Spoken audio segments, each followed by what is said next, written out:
Hi guys, ഞാൻ Tom G Varghese, Antonian college of management സ്റ്റഡീസിന്റെ academic placement ഹെഡാണ്. ഞാൻ ഈ വീഡിയോ ചെയ്യുന്നത് ഇപ്പൊ സോഷ്യൽ മീഡിയയിൽ എയർ ഇന്ത്യ സാറ്റ്സ് ട്രിവാൻഡ്രത്ത് നടത്തിയ മൾട്ടിപ്പിൾ ബ്ലൂ കോളർ ജോബിന്റെ വേക്കൻസീസുമായിട്ട് ബന്ധപ്പെട്ട് ഉണ്ടായ ഡിലേ, ക്രൗഡ്, ഇതുമായിട്ട് ബന്ധപ്പെട്ട് ഒരുപാട് കുട്ടികൾ വീഡിയോ ചെയ്യുന്നത് കണ്ടു. അതിന്റെ ബേസിസിലാണ് ഞാൻ ഈ വീഡിയോ ചെയ്യുന്നത്.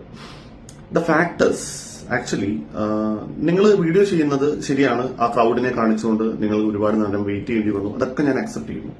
നിങ്ങൾക്കുണ്ടായ ബുദ്ധിമുട്ടും ഞാൻ അക്സെപ്റ്റ് ചെയ്യുന്നു. പക്ഷെ എന്റെ ഒരു കാഴ്ചപ്പാട് ഷെയർ ചെയ്യാനായിട്ടാണ്. നിങ്ങൾ ചിന്തിക്കാം, ഇന്റർവ്യൂ, ജോബ്, ഏവിയേഷനിലെ ജോബ് ആഗ്രഹിക്കുന്ന കുട്ടികൾ ചിന്തിക്കേണ്ട ഒരു കാര്യമാണ്. ഏവിയേഷന്റെ പ്രൈമറി എലമെന്റ് എന്ന് പറയുന്നത് തന്നെ പേഷ്യന്റ് ലിസണിംഗ്, പേഷ്യൻസ് എന്ന് പറയുന്ന ഒരു സ്കിൽ ഇതിനകത്ത് ഉണ്ടാവണം, അല്ലെ?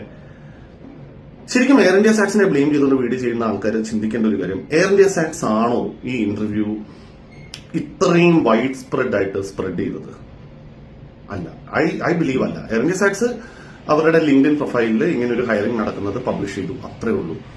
ബാക്കി ഈ പറഞ്ഞ vacancy post air India SATS publish ചെയ്തതിനു ശേഷം ഒരുപാട് ജോബ് റിലേറ്റഡ് പോസ്റ്റുകൾ ഇടുന്ന ബ്ലോഗർമാരും അല്ലെങ്കിൽ ഒരുപാട് വീഡിയോസ് ചെയ്യുന്ന ആൾക്കാരുമാണ് ഇതിനെ ഇത്രയും സ്പ്രെഡ് ചെയ്തേക്കുന്നത്. അല്ലാതെ എയർ ഇന്ത്യ സാറ്റ്സ് അല്ല. ഞാൻ എയർ ഇന്ത്യ സാറ്റ്സിന് വേണ്ടി സംസാരിക്കുകയല്ല, പക്ഷെ റിയാലിറ്റിയും കൂടി ഒന്ന് ഉൾക്കൊള്ളുന്നത് നല്ലതാണ്. നിങ്ങളിൽ പലരും ഈ ഇന്റർവ്യൂ അറിഞ്ഞേക്കുന്നത് ഇൻസ്റ്റാഗ്രാമിലോ സോഷ്യൽ മീഡിയയിലോ ഏതെങ്കിലും കമ്പനികൾ, ഏതെങ്കിലും വ്ളോഗർമാർ പോസ്റ്റ് ഇട്ടേക്കുന്നത് കണ്ടിട്ടായിരിക്കും നിങ്ങൾ ഇന്റർവ്യൂവിന് പോയേക്കുന്നത്. നിങ്ങൾക്ക് എങ്ങനെയാണ് അങ്ങനെ ഒരു സാഹചര്യത്തിൽ എയർ ഇന്ത്യ സാറ്റ്സിനെ കുറ്റം പറയാൻ പറ്റുന്നത്? എയർ ഇന്ത്യ സാറ്റ്സ് അല്ലല്ലോ ഇത്രയും ക്രൗഡ് പൂൾ നടത്തിയിരിക്കുന്നത്. യൂഷ്വലി ട്രിവാൻഡ്രത്ത് എയർ ഇന്ത്യ സാറ്റ്സിന്റെ ഒരു ഇന്റർവ്യൂ നടക്കുമ്പോൾ 100 to 150 to 100 ആ കാറ്റഗറി ഓഫ് നമ്പേഴ്സ് ആണ് വരാറ്. അതനുസരിച്ചുള്ള 2-3 ഇച്ചാസ ഇന്നലെ അവിടെ ഉണ്ടായിരുന്നു. അല്ലാതെ ഈ പറയുന്ന പോലെ 1000-കണക്കിനോ 500-കണക്കിനോ കാൻഡിഡേറ്റ്സിനെ അവർ എക്സ്പെക്ട് ചെയ്യുന്നില്ല. എനിക്ക് പേഴ്സണലി എത്രയോ പേരാണ് ഈ ഇന്റർവ്യൂ റിലേറ്റഡ് വ്ളോഗുകൾ അയച്ചു തന്നിരിക്കുന്നതെന്ന് അറിയാം. എത്രയോ പേര്, എത്രയോ വ്ളോഗർമാരുടെ വീഡിയോസ് അയച്ചു തന്നിരുന്നു.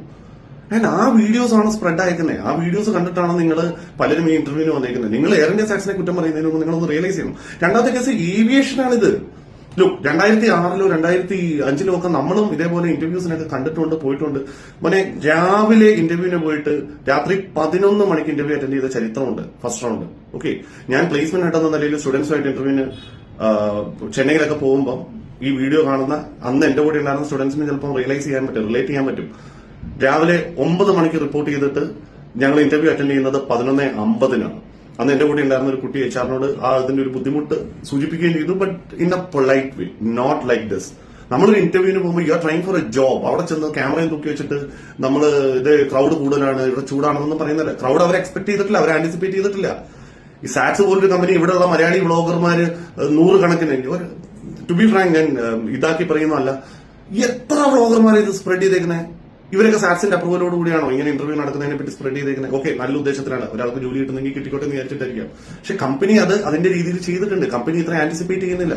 അതും കൂടി നമ്മൾ റിയലൈസ് ചെയ്യണം. If you are looking for a career in aviation, first thing you need to learn is patience. You need to know how to behave politely. How can you take a phone and a camera, do a video saying that this is what the crowd is? ഒരു ഇന്റർവ്യൂവിനെ കാണിക്കുന്നത് ആ video ശ്രദ്ധിച്ചറിയാം. എത്ര പേര് formal ഡ്രസ്സിലുണ്ട്? Okay, blue collar job ആയിരുന്നു, formals വേണ്ട, but still it's an interview man. നിങ്ങൾ ഏവിയേഷനാണ് കരിയർ ആഗ്രഹിക്കുന്നെങ്കിൽ ഇതുകൊണ്ടൊക്കെയാണ് കമ്പനീസ് ഇപ്പൊ ഫസ്റ്റ് റൗണ്ട് വീഡിയോ റൗണ്ട് നടത്തുന്നത്. Companies first round video interview നടത്തി ഷോർട്ട് ലിസ്റ്റ് ആവുന്നവരെ മാത്രം വെക്കുന്നത്. സാറ്റ്സിന് അത് പറ്റില്ലായിരുന്നു, കാരണം ഇത് ബ്ലൂ കോളർ ജോബാണ്. അതുകൊണ്ട് അവർക്ക് എല്ലാ പോസ്റ്റിലേക്കും ഇങ്ങനെ വീഡിയോ ഇന്റർവ്യൂ നടത്താൻ പറ്റില്ലായിരുന്നു. Realize this. If you're looking for a career in aviation, you need to know how to behave in an interview room or an interview location. Okay, there are difficulties. Look, ഞാൻ 20 years ആയി education രംഗത്ത് പ്ലേസ്മെന്റ്സിനും അക്കാഡമിക്സിനും work ചെയ്യുന്നു. കുട്ടികൾ അകത്ത് interview attend ചെയ്യുമ്പോൾ പുറത്ത് നട്ട വെയിലത്ത് ഞാൻ പുറത്ത് നിൽക്കാറുണ്ട്, ഇപ്പോഴും നിൽക്കുന്നുണ്ട്. എനിക്കൊരു കംപ്ലൈന്റ് ഞാൻ ഇന്നുവരെ ചെയ്ത് ഒരു കംപ്ലൈന്റ് വീഡിയോ ഞാൻ ചെയ്തിട്ടില്ല. Because I respect that. It's A job. People are getting job. നമ്മൾ ഇങ്ങനെയുള്ള ബ്ലോഗും വീഡിയോ ഒക്കെ ചെയ്യുമ്പോൾ ഇത് അഡ്വേഴ്സ് ആയിട്ട് ഇതിനൊരു റിവേഴ്സ് സൈഡ് ഉണ്ട്. Companies will stop hiring from Kerala. Look, എന്തുകൊണ്ടാണ് കേരളത്തിൽ ഇത്രയും നാളെ ഈ ഇന്റർവ്യൂസ് വരുന്നത്? ഇന്റർവ്യൂസ് വളരെ ചുരുങ്ങിപ്പോയത് എന്തുകൊണ്ടാണ്? ഇതൊക്കെ തന്നെയാണ് കാരണം. You want A career in aviation, try to understand, you have to learn patience, and please stop blaming Air India SATS for this, what happened in Trivandrum. It's not SATS. They didn't anticipate this. Thank you.